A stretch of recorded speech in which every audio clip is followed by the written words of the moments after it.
A few years ago there was an astounding book published. It's called The Day After Roswell. And it's written by a gentleman called Philip Corso, who's now dead.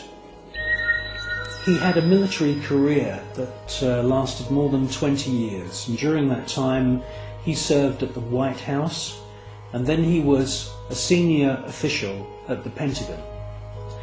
And in this book, which is an astounding book, he clearly says that there is a war going on in space.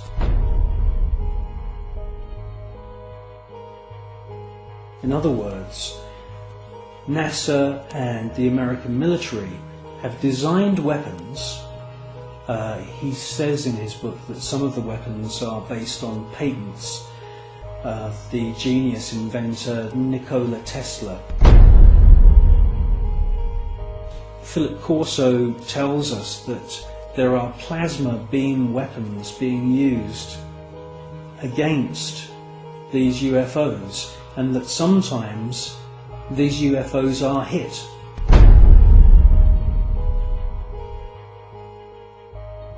A special team then travel out to wherever it is in the world and collect the wreckage. Now from the wreckage they back engineer any useful technology. In his book he clearly states that microchips, semiconductors, fiber optics, lasers, many other new metal alloys have all been back engineered from wreckage which they've collected from UFOs which have been shot down by the American government.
I believe that what we're seeing with the footage from Space Shuttle mission STS-48, that we are seeing several intelligently controlled extraterrestrial craft.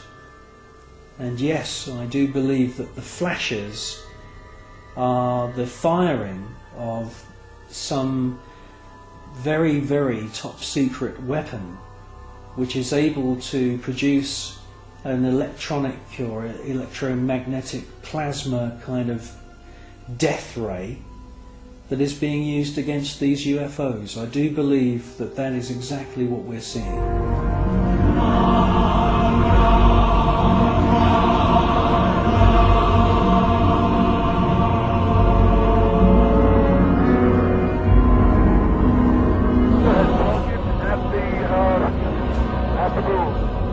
The tether has broken. It is going away from it. Get it on the TV.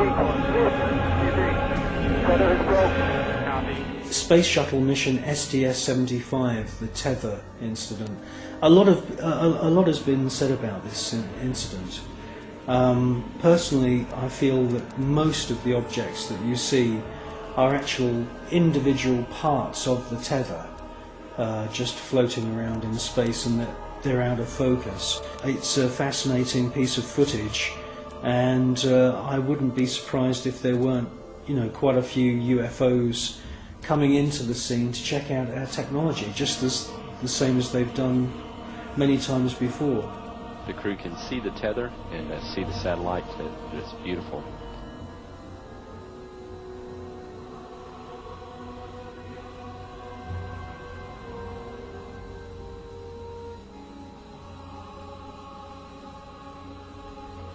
This view showing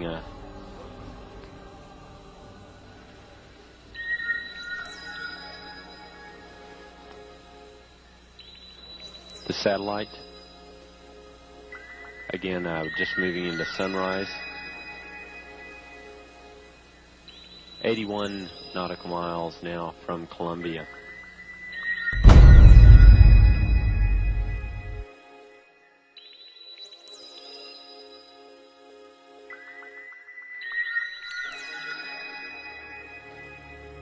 You clearly hear one of the astronauts being told there's an object at your 11 o'clock position. It's about your 10 o'clock, 11 o'clock going away. Don't worry about it. And the other astronaut, who's obviously in the know, says don't worry about it. Out there.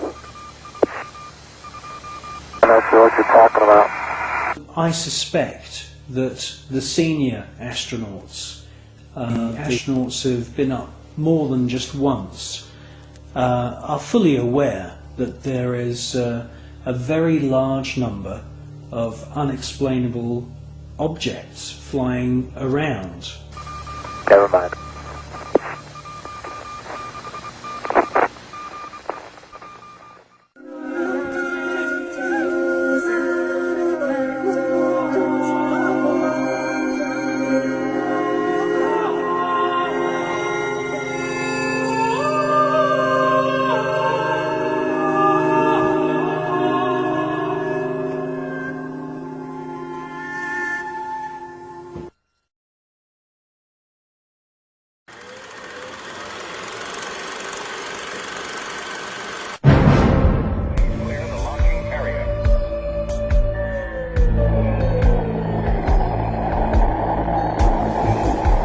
NASA spent gigantic sums of money during the 1960s, but most of it was spent on the ground, not in space.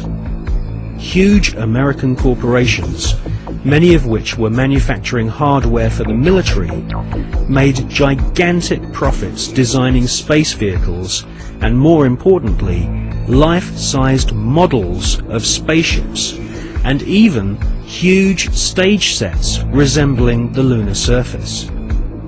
Someone in NASA had realized that after taking billions of dollars from the American people, if they couldn't make it to the moon, they would fake it to the moon.